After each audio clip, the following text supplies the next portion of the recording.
नमस्कार मित्रांनो, मी नरेश मोरे, रुग्णसेवक।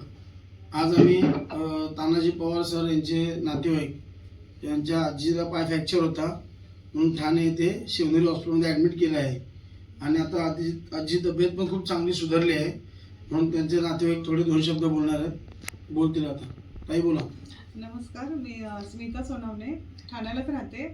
आईला माझ्या काही दिवसासाठी थोडं कामासाठी मी तिला गावी नगरला पाठवलं होतं, पण रात्री ती लघवीसाठी उठली आणि तिचा तोल जाऊन ती खाली पडलं, तर तिच्या पेल्विसमध्ये मीन्स जागेमध्ये तिला फ्रॅक्चर झालं।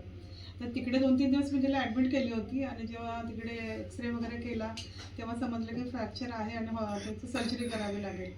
तर त्यांनी सांगितलं मुंबईला घेऊन जा।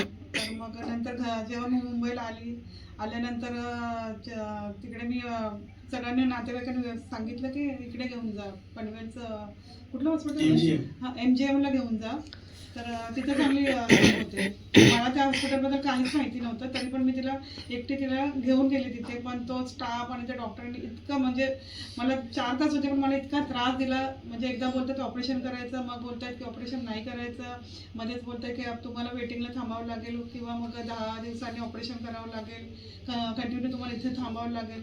मी म्हटलं मी तर थांबू शकत नाही। मला इतका त्रास झाला तिथे, मग शेवटी मी तानाजीला फोन केला की तानाजी असं असं आहे आईचं, तर काय करूया, कुठल्या हॉस्पिटलला नेऊया, कारण तिच्या मुलाने तिला घराच्या बाहेर काढलेली आहे आणि तिला मी माझ्याकडे घेऊन आले। गेल्या 6 महिन्यापासून ती माझ्याकडे थांबते, मी असते। तर मी तानाजीला सगळी कंडिशन सांगितली, तर तानाजीने सगळं सांगितलं की काकी तुम्ही टेन्शन घेऊ नका। त्याने लगेच नरेशला फोन केला। नरेशचं आमचं कॉन्फरन्सवर बोलणं झालं की ते बोलले काकी तुम्ही इकडे शिवनेरीमध्ये घेऊन या, पैशाची काही चिंता करू नका। आणि मग त्यांनी सगळं मला इतकं सहकार्य केलं, त्यांनी मला हॉस्पिटलपर्यंत आणलं। त्यांनी मग इकडचा स्टाफ तर खूप छान आहे। मी बोलते इथे आल्यानंतर सुभाष सर वगैरे आणि तिकडचा नर्सिंग स्टाफ जेव्हा त्यांच्याशी बोलले तर मला माझं अर्धं टेन्शन तिथेच गेलं माझं, म्हणजे इतकं रिलॅक्स वाटलं मला। आणि त्याच्यानंतर मला डॉक्टर पुराणिक आले आणि पुराणिक सरांनी सांगितलं आपण CT करूया। CT स्कॅन केला, स्कॅनमध्ये तिला फ्रॅक्चर दिसलं, पण सर बोलले आपण ऑपरेशन न करता तिला गोळ्यांनी जसं कसं बरं होईल ते बघूया। आणि पुराणिक सर इतके छान आहे, जितकं म्हणजे ती व्यक्ती खरंच देवदूत तर आहेच। ते डॉक्टरांना तर आपण देवदूत बोलतो, पण त्यांच्या बोलण्यानेच माणसाला इतकं बरं वाटतं ना की त्यांच्याबद्दल मी काही जास्त बोलू शकत नाही। आणि बाकी नर्सिंग स्टाफ, इकडच्या आया, बाकीचे खूप छान स्टाफ आहे। मी तर बोलते ना, काही प्रॉब्लेम असेल तर मी आता शिवनेरीचं त्यांना नाव देणार आहे।